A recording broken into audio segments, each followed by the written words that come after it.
an empire that shook the world and changed the course of history. In this video, we'll be discussing the emergence, evolution, and ultimately the demise of the mighty Mongol Empire. Something that is sure to pique the interest of anyone looking to learn a bit more about history. Let's step back in time to the 13th century and witness the rise of one of the most powerful empires in history, the Mongol Empire. Led by the legendary Genghis Khan, the Mongols swept across Asia and Europe, leaving a trail of destruction in their wake. But how did they become so powerful?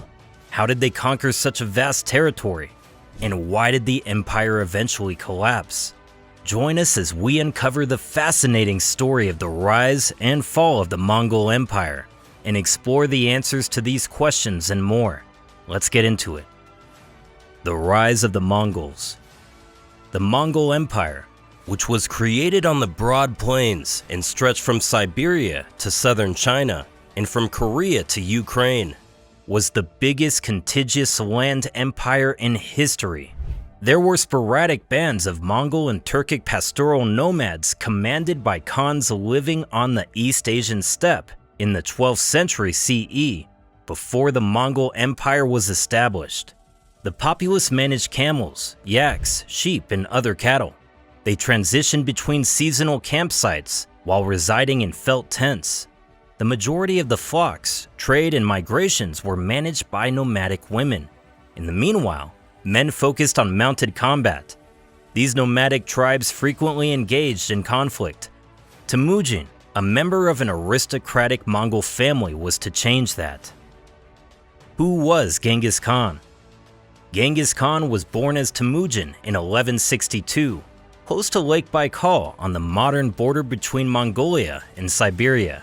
When Temujin was a small boy, his royal Borjigin clan member father was killed in a local blood war, forcing Temujin to grow up as an outcast. Temujin conquered all the clans in the area between 1195 and 1205, routing his adversaries in a string of military triumphs. Temujin rapidly earned a reputation for giving his soldiers' families the benefits of victory rather than simply the nobility. Although the noble minority disapproved, Temujin received widespread support and saw his army expand. Descendants. Khan, also referred to as the Super Father, is believed to have fathered numerous kids with various women. Khan is believed to have fathered hundreds of children. With his first wife, Borta, he had at least 4 acknowledged boys and 5 acknowledged daughters. The Mongol warrior is believed to have had 500 secondary brides.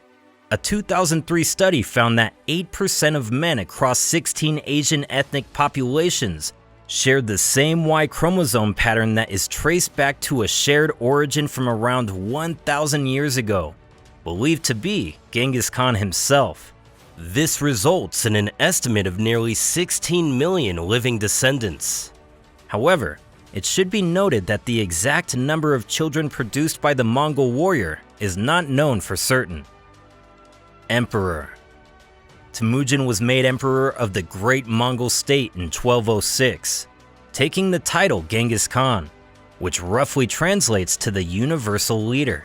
The army was reorganized by Genghis into highly organized formations, and he also passed regulations that prohibited the sale of women, thievery, and hunting during the animal breeding season.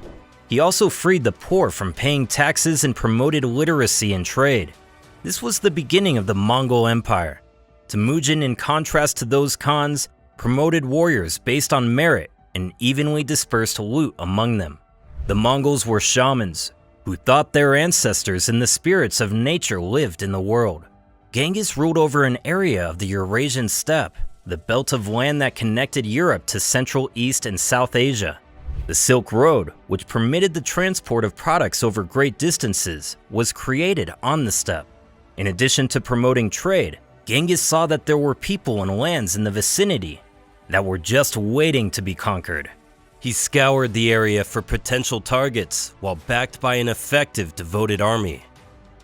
Make sure to subscribe to History Flicks and dig up that bell icon so you won't miss any of our historical updates. Expanding the empire. Western Xia, a region of what is now China, was to the southeast of the Mongol territories. Genghis had conducted a raid in the region in 1205, returned in 1207, and began an invasion on a large scale that was finished in 1211. This increased the Mongol Empire's revenue by giving them control over a section of the Silk Roads and a vassal state that paid tribute. From here, the Mongol tribes turned their gaze eastward, toward the more potent Jin dynasty's territory, which had ruled over northern China and the Mongol tribes for generations. After initially fortifying their position behind the Great Wall, Jin forces were betrayed by one of their own, and at the Battle of Yahuling, the Mongols were said to have killed hundreds of thousands of people. Genghis now proceeded to the Zhongdu, or present-day Beijing, the capital of the Jin. When this fell, it drove the Jin kings south, where they would later be conquered by Genghis Khan, Genghis's third son and heir. The Muslim Khwarezmiya lands, which bordered the Caspian Sea in the west, the Persian Gulf, and the Arabian Sea in the south, came into direct contact with Genghis's territory, after his soldiers also conquered the Kara-Khitai areas to the west. Genghis initially seems to have had no plans to conquer these territories.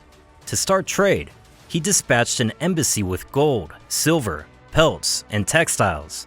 However, when it arrived in Otrar, the caravan was attacked.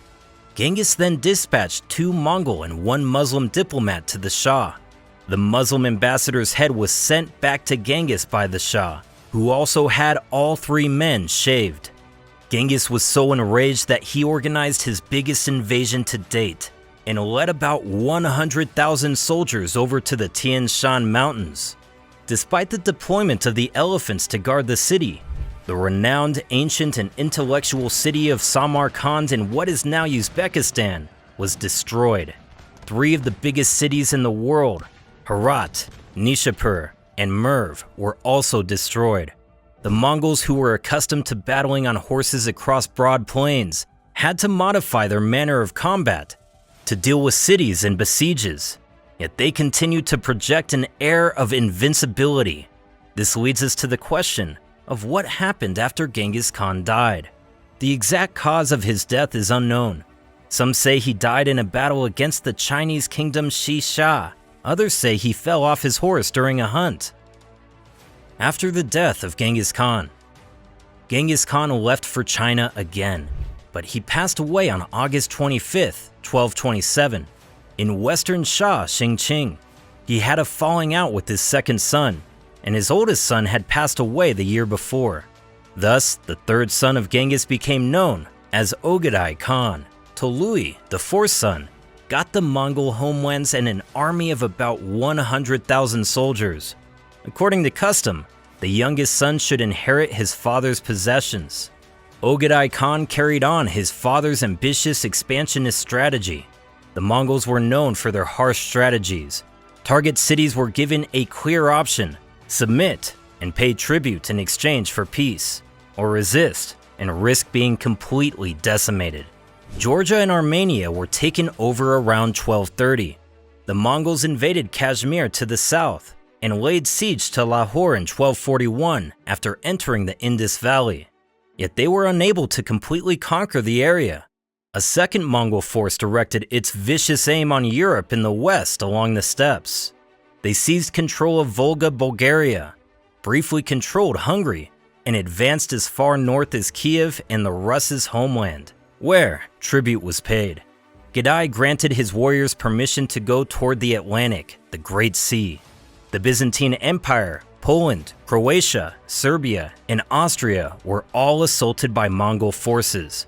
But Genghis unexpectedly passed away in 1241. To oversee the selection of a successor, Mongol leaders went back to their native country.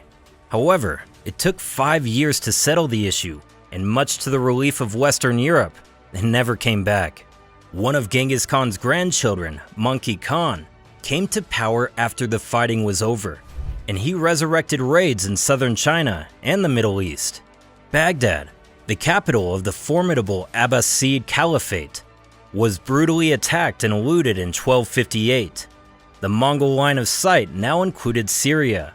Following the catastrophic fall of Baghdad, the Seljuk Turks, Armenians, and the Christian Crusader states of Antioch and Tripoli all submitted to the Mongols. The Mongol Empire was at its height when Mongol Khan passed away in 1259.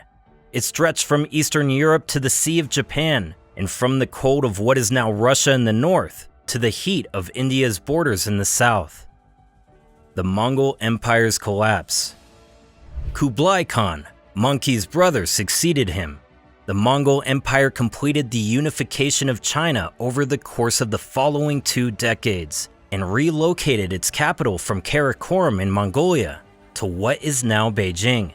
The Chinese Yuan dynasty is recognized as having its beginnings with Kublai Khan, but the Mongols became victims of their success after 2 disastrous invasions of Japan and a vast kingdom that was getting harder to control. The empire was divided into 4 more compact khanates after Kublai Khan's death in 1294. The massive Mongol dominion, which was gradually pushed back from the Middle East, could not be maintained by a single ruler. And there you have it, the story of the rise and fall of the Mongol Empire, from the humble beginnings of Genghis Khan to the vast empire that shook the world. The Mongols left an indelible mark on history. Their empire, spanning from Eastern Europe to East Asia, stood as a testament to the power of unity, military prowess, and efficient communication. But as with all empires, it fell. Internal conflicts, economic troubles, and invasions by outside powers ultimately led to its downfall. We hope you enjoyed learning about this fascinating period of history and the incredible story of the Mongol Empire. If you like this, you might like our other video about a great empire, the Roman Empire.